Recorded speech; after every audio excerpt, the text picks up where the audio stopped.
Hello, Matt Jackson, burning the midnight oil here. This is Paul Condiff, of course.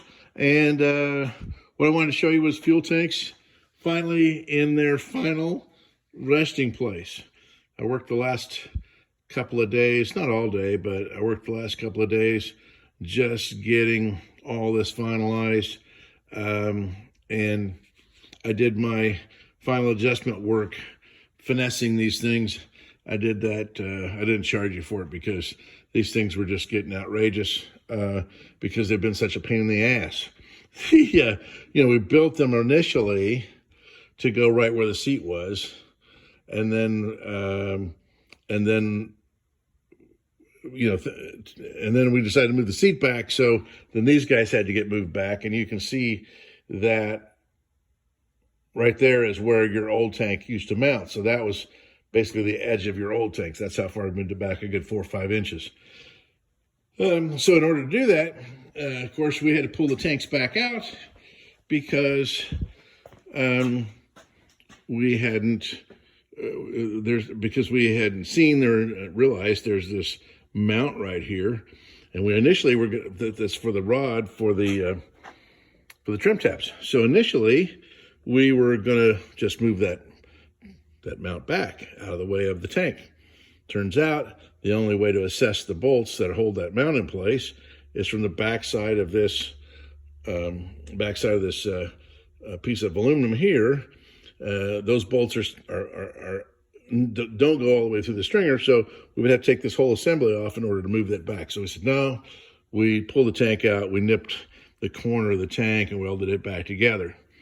Also, in moving the tank back, one other problem was the angle of the fills. The angle of the fill changed because we didn't want to change where the fills mount in the boat, of course.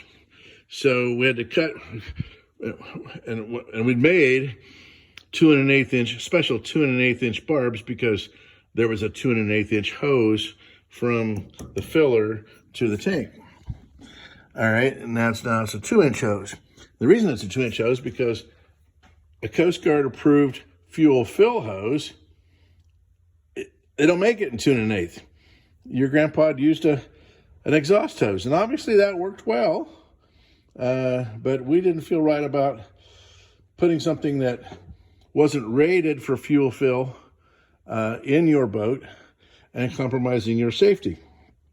So, although I'm sure you're not in a very safe place, helping defend our country, but we didn't figure like we ought to come home and not be in a safe place. So we had to cut our hose barbs back off that we'd made special for the 2 1/8 inch oddball 2 1/8 inch hose, and made barbs for the 2-inch hose and welded those back in place at the correct angle on the tank. So the tanks have been in and out of here a number of times.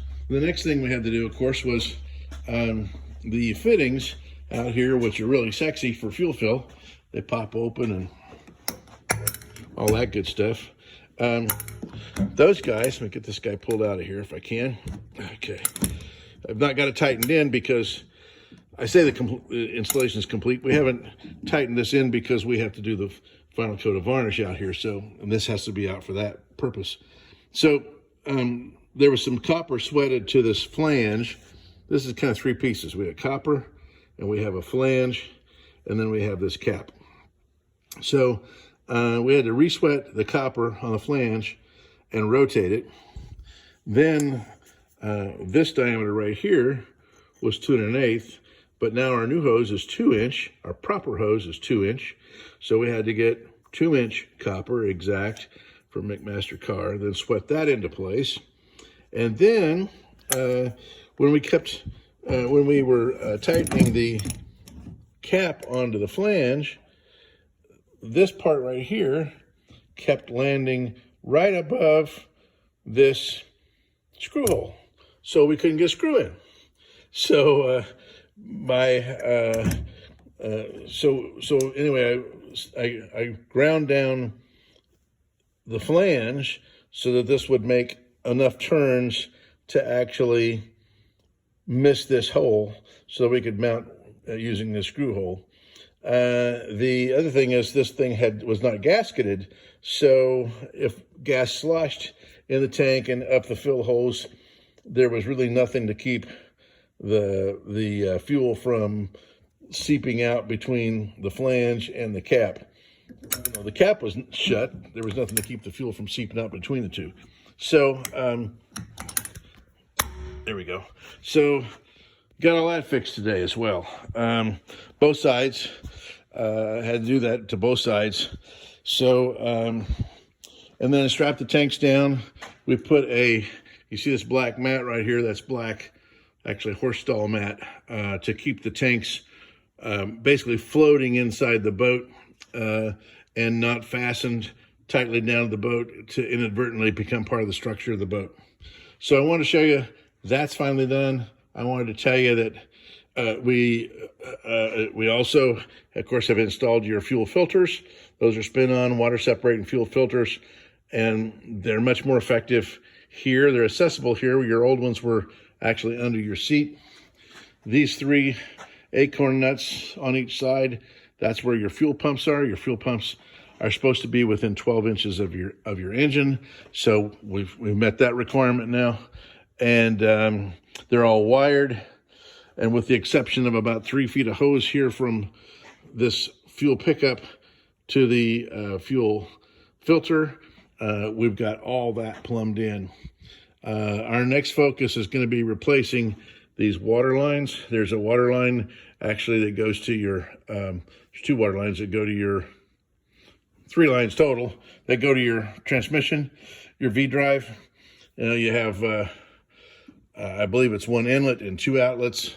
The outlets then come to your exhaust manifold and so forth.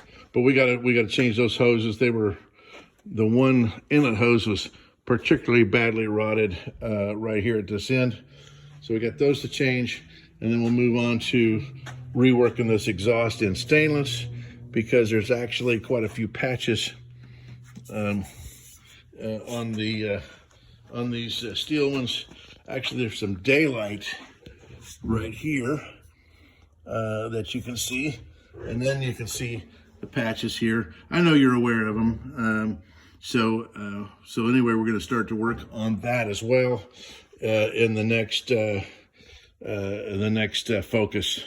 So I just wanted to show you this and say this chapter finally is closed, and we'll be moving on to the next chapter for you.